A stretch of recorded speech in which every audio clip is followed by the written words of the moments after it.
Welcome back, Sebastian here. So time for my power rankings for the 2024 Formula E Shanghai E-Prix.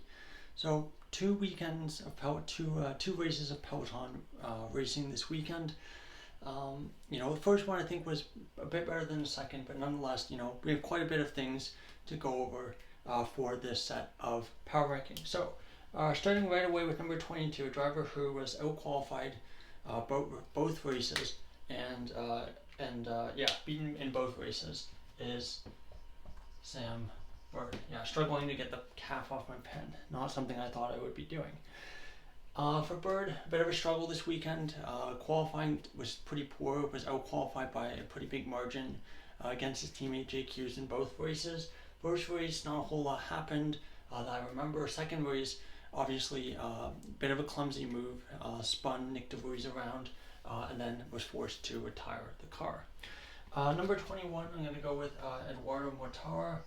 For Mortara, another driver really struggled in qualifying, out-qualified by his teammate both times. In the race, got unfortunate to be on the receiving end of contact from Jake Hughes and from Max Gunther.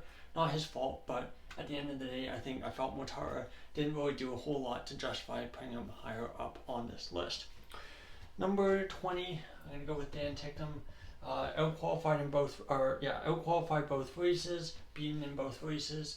Ticktum another struggle of a weekend qualifying, a bit rough, and in the races, pitted the second race. Not sure what caused that, but nonetheless was well outside of the points and was miles behind his teammate Steadicam. Of course, because the margins were so fine with the Peloton racing, that first race he was quite close, but still wasn't really able to move his way further up the field. Number 19, I'm going to go with Jehan Daruvalla. For Daruvalla, out-qualified both races in Shanghai, beat Max Gunther in one of the races because of Gunther's penalty, but besides that, was well outside the points. Never really looked like challenging the points, and it was easily the slowest of the four Stellantis cars. Number 18, I'm going to go with Sasha Fenestraz. For Fenestraz, out-qualified both races, and the races beaten both twice. Not a great weekend for Fenestraz. Well behind his teammate Oliver Rowland again. And I think the commentators, like I've been saying for the last several races, the commentators themselves, at least on the English side, really started to question, will Fenestraz be in the series again next year? I think, at this point, perhaps not. Number 17, I'm going to go with Sergio Steadicama. So for Steadicama, beat Dan Ticktum twice in qualifying, twice in the race, in the races. For Steadicama, not a terrible weekend, but again, never really close to points either.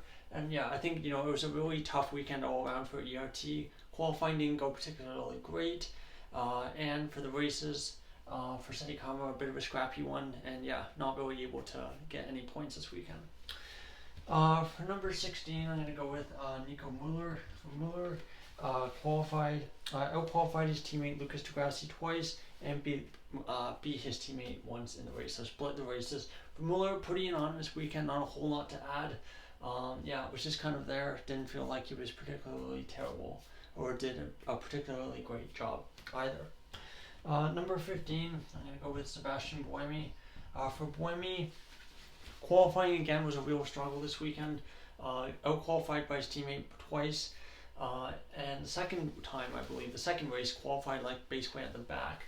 So in a car that was very, very good. Remember, this is the same Jaguar-powered car that Mitch Evans and Nick Cassidy are leading the team's championship with.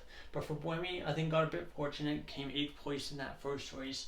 I think quite a bit of luck involved, given that there was 2 penalties for drivers further ahead, and given the field spread was basically 8 seconds from first to last in that first race. I think it was a bit fortunate, and nonetheless, I think it's pretty clear that both Envision drivers are underperforming the capacities of that Jaguar car.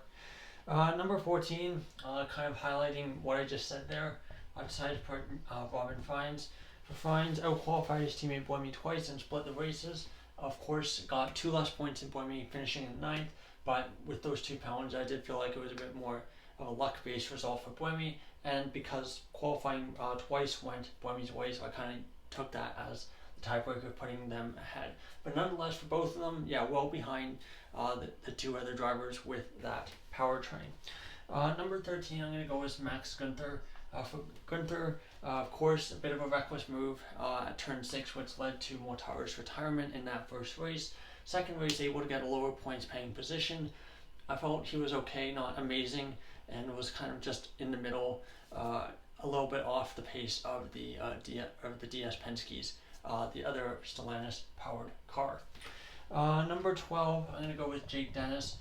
For Dennis, split one of the races with his teammate Norman Nato and was out-qualified twice. So for Dennis, it was a pretty tough weekend, arguably his worst weekend this year. Qualifying, at least, before this, he at least had the excuse of the bad qualifying that, oh well, he was still out-qualifying his teammate Nato. But now, at least in Shanghai, out-qualified both races. And in the race, the first race was honestly pretty good, got himself back up to 5th. Looked like he was challenging for a podium at points, but second race was pretty poor, finishing outside the points while his teammate was on the podium. So yeah, a bit of a mixed bag, but yeah, I think at this point, championship hopes are really done. He just lost too many points to Cassian with only 4 races left. I think it's not really realistic, and also the fact that there's so many drivers to pass in front of him. I think at this point, championship's not gonna happen again. Number 11, I'm going to go with Lucas Di Grassi. For Di Grassi, was out-qualified twice by his teammate Nico Muller and split the races. Luckily for him, it was that first race where both Da Costa and Gunther received penalties, pushing them outside the top 10. So for Di Grassi, who finished 12th on the road, he was promoted to P10, getting a second points finish of the year, so obviously a good result there, being in that position to capitalize when things happen to drivers around you. But for Di Grassi, I think not the best weekend out there, especially given what another driver was doing with that exact same powertrain. Number 10, I'm going to go with Stoffel Van Dorn. For Van Dorn, qualifying went very well, almost qualified on pole for that second race. First race, qualifying result not as good, but I think it really showed that the DS Penske's had extremely good one-lap pace this weekend. Just I think unfortunately with these, at least for the first 2 years of Gen 2, they just don't have the efficiency to really challenge the Porsches or the Jaguars on these in these Peloton style races. For number 9, I'm going to go with Oliver Rowland. For Rowland, in comparison to his teammate, out-qualified Fenestras twice, beat Fenestras twice in the races. The first race went pretty well, finished in P4. Second race, not so good, finished in P10. And I think, at this point, the championship, any kind of hopes of a championship are really hanging by a thread. But nonetheless, I think an okay weekend by Rowland, not as good as some of the recent races. Number 8, I'm going to go with John-Eric Verne. For Verne, I think an okay weekend. Split qualifying with Van Dorn and split the races as well. I think a bit unlucky with kind of how things went at the end of that first race after starting in pole, but nonetheless, I think similar to Van Dorn, really limited by the powertrain that they have. Number 7, I'm going to go with Norman Nato. So for Nato, out-qualified his teammate Jake Dennis both races and split the races. Of course, second race got himself a podium, so that's a really good result for him. First podium with Andretti. So yeah, a bit of a mixed bag this weekend. First race not so great, second race pretty good. So kind of averages out to what I felt was a 7th place. Number 6, I'm going to put Nick De Vries. For De Vries, great weekend this time out in Shanghai. Out-qualified his teammate Eduardo Mortara twice and split the races. Second race, not so good, but wasn't really his fault. Got spun around by Sam Bird and ended up finishing towards the back. But that being said, the first race in Shanghai, I felt really excellent result, really played that strategy well, and the qualifying speed that we weren't seeing at the start of the season really started to kind of come into form at this point, come into form in Shanghai. So hopefully he can carry that forward last 2 weekends of the season. Number 5, I'm going to go with Jake Hughes. So for Hughes, out-qualified Sam Bird twice and outraced Bird twice as well. So for Hughes, finally gets that first podium in Formula E in the second race in Shanghai. First race wasn't so good, finished well outside the points, despite qualifying going very well. So again, it's kind of like one of those things where, of course, race 2 is a more recent result, so you kind of have to be, I try to be a bit careful not to have too much recency bias with the race today compared to the race on Saturday, but still nonetheless, I think a really good weekend for Hears. Number 4, I'm going to go with Pascal Wehrlein. For Wehrlein, finished P2 on the podium the first race, second race, basically finished well at the back. Picked up a puncture about halfway through the race. Wasn't his fault.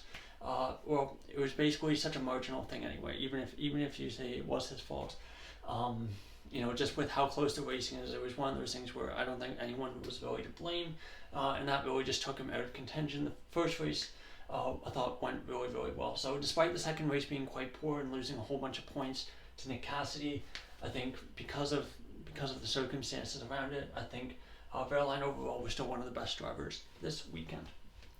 Number 3, I'm going to go with Nick Cassidy. For Cassidy, split qualifying in the races with his teammate Mitch Evans. Didn't pick up a win, picked up a 3rd place and picked up a 4th place. So really consistent results and a really good solid haul of, I believe, 17 points total from the weekend, which is exactly what he needs to be doing. Just maintained his championship lead, and at this point looks to be in an excellent spot going into the final 4 races of the season, just doing what he needs to be doing, being very, very solid. Number 2, I'm going to go with Mitch Evans, his teammate. Again, like I said, split qualifying, split the races. I guess putting a bit more weight on the win for Evans compared to the P4 versus P5 in the second race. For Evans, again, really strong weekend. First race was excellent. Really did a great job controlling the strategy. Second race, I think, got a bit unlucky with how things went at the end, because the reality was that both Evans and Cassidy had a really strong pace, had a lot of extra energy towards the end, just weren't able to use it. But nonetheless, still a really good job for Evans, and he's trying to do everything possible to keep himself in championship contention, despite the fact that I think at this point it's very, very long odds. Now, number 1, I'm going to go with Antonio Felix da Costa, despite the fact that he had that quite ridiculous penalty that I felt wasn't justified in that first race after finishing 5th. But this race, the second race was excellent, and I really felt he did an excellent job in qualifying, excellent job in the race, really controlling the pace, and did an excellent job of controlling that pace in that second half, in the last third of the race. And the first race, while it didn't really go to plan, and because he lost all those points because of that penalty, I think the penalty was very, very harsh and kind of unfair. So, because I have the leeway to kind of grade drivers as I feel, I do feel like overall da Costa was arguably one of the best drivers this weekend, arguably the best driver, given that I put him number 1. Qualifying was a big improvement over what we've seen in previous races, given that this was the first race weekend where he actually out-qualified his teammate Pascal Wehrlein. So there you go. There's my power rankings for the 2024 Shanghai E-Prix. And now we have another month or so until the next time out in Portland. So anyway, thank you so much for watching. Goodbye.